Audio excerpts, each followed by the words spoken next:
Assalamualaikum warahmatullahi wabarakatuh. Alhamdulillah wassalatu wassalamu ala rasulillah wa ala alihi wa sahbihi wa mawala. Amma ba'du. Baik, para mahasiswa yang budiman, materi kali ini saya akan mencoba menjelaskan dan mendiskusikan terkait dengan perkembangan tradisi sains dalam tradisi barat yang menjadi titik diskusi kita, yaitu pemahaman rasionalisme dan empirisme. Yang pertama, kita coba lihat dulu apa itu yang dimaksud dengan paham rasionalisme, yang merupakan bagian aliran filsafat yang lebih humanis. Aliran rasionalisme ini lahir pada abad ke-16, dipelopori oleh René Descartes. René Descartes lahir pada abad 1596 dan wafat pada 1650. Yang dikenal dengan sebutan Cartesius. Ia juga dikenal sebagai bapak dari filsuf modern. Ia belajar pada sekolah Yesuit, khususnya ilmu hukum, kedokteran, dan ilmu alam.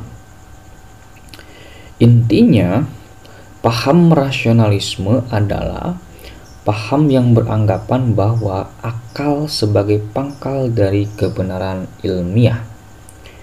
Dengan akal, manusia dapat menemukan kebenaran yang hakiki. Jadi, akal adalah sumber ilmu. Pandangan-pandangan ini tentu bukan sebuah pandangan yang begitu saja lahir, tetapi berdasarkan keraguan-keraguan atas segala sesuatu atau yang disebut dengan skeptis. Dan keraguan ini hanya bisa diatasi dengan cara berpikir dan mencari hakikat kebenaran itu sendiri. Tokoh Cartesius ini semula skeptis atas segala sesuatu. Namun kemudian ia mampu memperoleh kebenaran atas dasar berpikir tentang sesuatu yang empirik dan menganggap bahwa panca indera itu terbatas untuk memperoleh kebenaran. Maka slogan ini dikenal dengan slogan Cogito Ergo Sum. Dalam bahasa Indonesianya, aku berpikir maka aku ada. Itulah slogan ide-ide yang berkembang di Inggris. Nah, dalam perkembangannya, paham rasionalisme ini dikembangkan para filsuf selanjutnya. Ada yang bernama Francis Bacon. Bacon mampu memperkenalkan metode eksperimen dalam penyelidikan dan penelitian. Menurut Bacon, manusia melalui pengalaman dapat mengetahui benda-benda dan hukum relasi antara benda-benda yang diteliti itu sendiri. Nah, pengalaman ataupun filosof empirik atau empiris lainnya setelah Francis Bacon ada yang namanya Thomas Hobbes. Ia lahir pada tahun 1588 dan wafat pada tahun 1679. Ia juga mendapatkan atau meraih gelar di Oxford University. Ia dikenal mempersatukan antara rasionalisme matematik dan empirisme yang menyebabkan ia berbeda dari Francis Bacon. Nah, selanjutnya yang tidak kalah penting dalam proses pemahaman rasionalisme ini ada tokohnya yang lain, yaitu John Locke. John Locke lahir pada tahun 1632 dan wafat pada 1704. Ia merupakan seorang warga Inggris. Ya, dalam pemikirannya, ia mampu menerapkan metode empiris kepada persoalan-persoalan mengenai pengenalan atau pengetahuan. Menurut John Locke, manusia itu dilahirkan dalam keadaan putih bersih atau tabula rasa, dan pengalamanlah yang memegang peranan dalam mengembangkan diri manusia. Tanpa pengalaman, manusia itu tidak memiliki potensi bawaan dari dalam diri manusia atau impotensi tabula rasa. Nah, pandangan empirisme ini selanjutnya dilanjutkan oleh filosof yang lain, yaitu David Hume pada edisi selanjutnya. Menurutnya, sumber-sumber dari ilmu pengetahuan ataupun pengetahuan itu menurut David Hume adalah pengalaman, dan ia sangat menentang kaum rasionalisme. Sumber pengetahuan adalah pengamatan.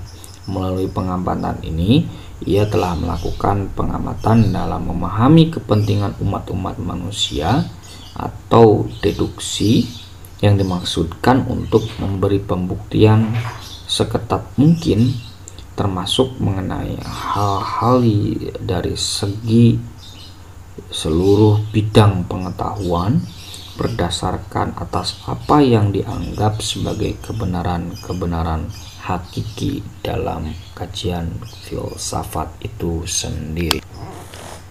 Nah, jadi paham rasionalisme secara spesifik atau secara sederhana untuk menemukan ataupun membuktikan sebuah kebenaran yang hakiki itu harus berdasarkan landasan akal.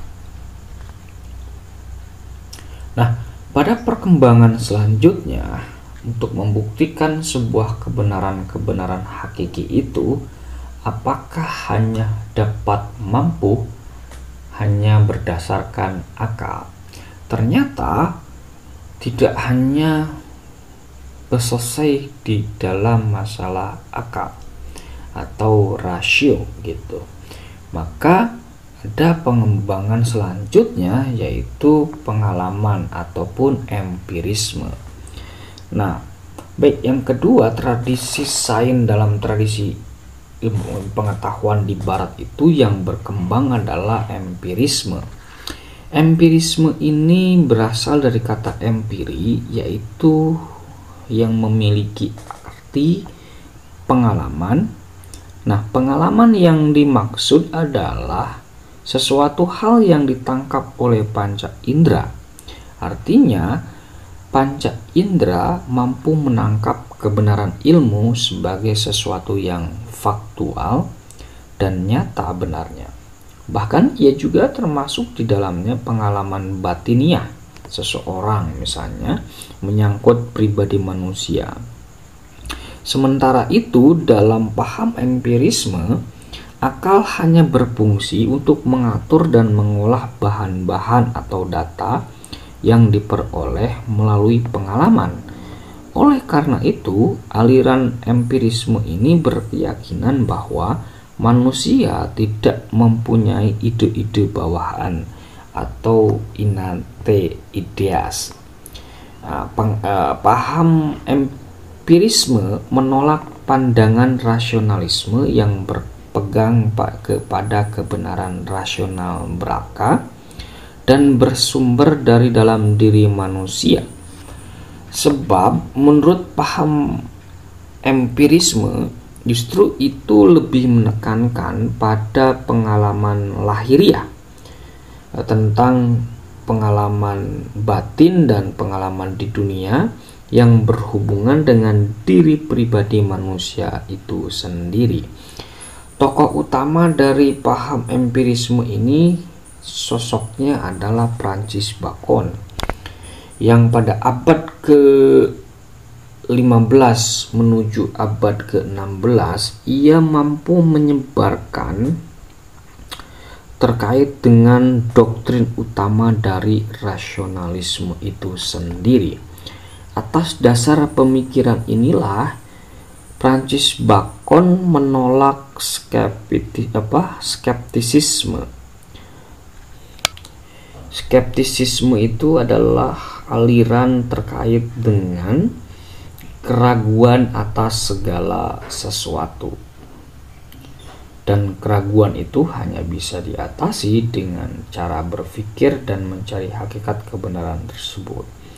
Jadi tidak hanya berhenti kepada proses keraguan dan hanya proses berpikir, tapi harus mencari kebenaran dengan cara melalui pengalaman-pengalaman. René Descartes ataupun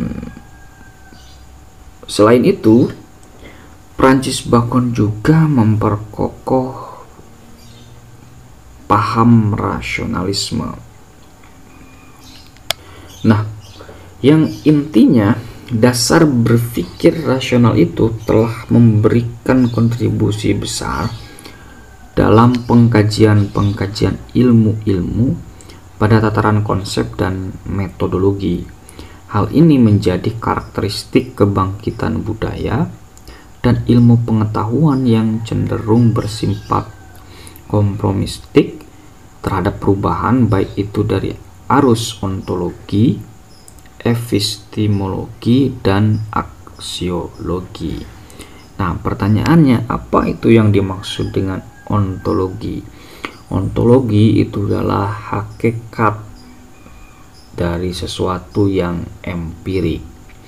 Epistemologi, bagaimana kita mencari hakikat itu untuk membuktikan sebuah kebenaran.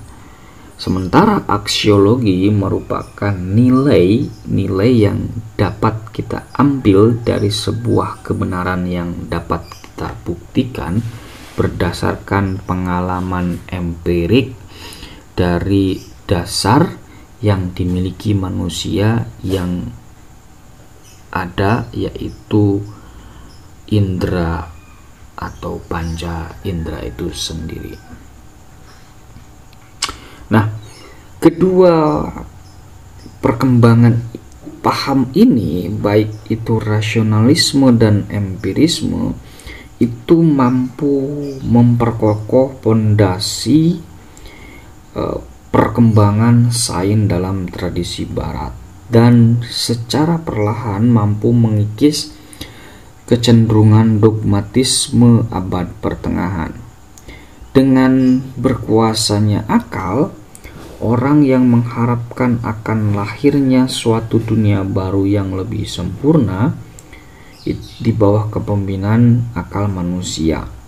Secara ringkas dapat dikemukakan ada dua hal pokok yang menjadi ciri dari setiap bentuk rasionalisme itu, yaitu adanya pendirian bahwa kebenaran-kebenaran yang hakiki secara langsung dapat diperoleh dengan menggunakan akal sebagai sasarannya. Lalu yang kedua pokok dari rasionalisme itu adanya suatu pengabaran secara logis.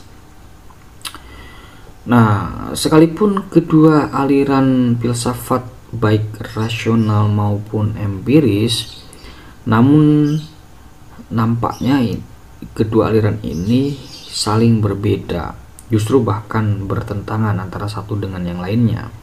Namun dapat dipahami dari perbedaan keduanya itu memunculkan dua model atau bentuk keilmuan yang menjadi titik tengah perbedaan kedua paham ini. Yang pertama yaitu ilmu-ilmu itu atau ilmu-ilmu a posteriori, yaitu ilmu-ilmu yang diangkat dari fakta lapangan. Apa itu yang dimaksud dengan ilmu yang diangkat sesuai dengan fakta lapangan? Yaitu ilmu yang diperoleh dari hasil kerja panca indera yang dikenal juga sebagai ilmu-ilmu indria. Nah, misalnya dalam tradisi perkembangan ilmu kedokteran, ekonomi, dan lain sebagainya, itu masuk ke dalam ilmu a posteriori. Yang kedua, persamaan ataupun memunculkan dari pemahaman antara paham rasionalisme dan empirisme itu adanya ilmu-ilmu a priori. Ilmu ini atau ilmu a priori itu adalah ilmu yang didasarkan atas potensi bawaan yang secara psikologik diproses oleh akal manusia.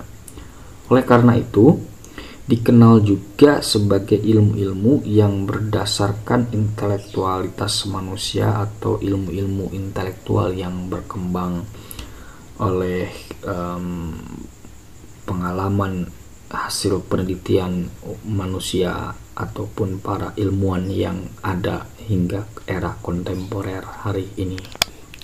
Nah, dalam perkembangannya tradisi sains dalam dunia barat ternyata tidak hanya berhenti kepada paham rasionalisme dan empirisme. Ada jembatan kedua paham keilmuan atau paham aliran filsafat antara rasionalisme dan empirisme itu memunculkan tren filosofis yang lainnya dan nampak dapat mengintegrasikan keduanya. Tetapi ada juga yang memperkuat paham-paham terdahulu, misalnya paham kritisisme, positivisme, dan idealisme logik atau positif. Semuanya lahir abad selanjutnya, yaitu abad ke-17 dan hingga abad ke-19. Begitu kira-kira penjelasan terkait dengan landasan yang paling mendasar dalam sains dalam tradisi barat sebagai sebuah pondasi untuk memetakan perbedaan antara tradisi sains dalam dunia Islam. Mudah-mudahan di selanjutnya saya bisa ataupun masih ada kesempatan dan waktu kita akan membedah apa itu kritisisme, idealisme, positivisme, dan lain sebagainya. Mohon maaf apabila ada kata-kata yang keliru dan kata-kata yang salah. Terima kasih atas atensinya. Wallahul muwaffiq ila aqwamit thoriq. Wassalamualaikum warahmatullahi wabarakatuh.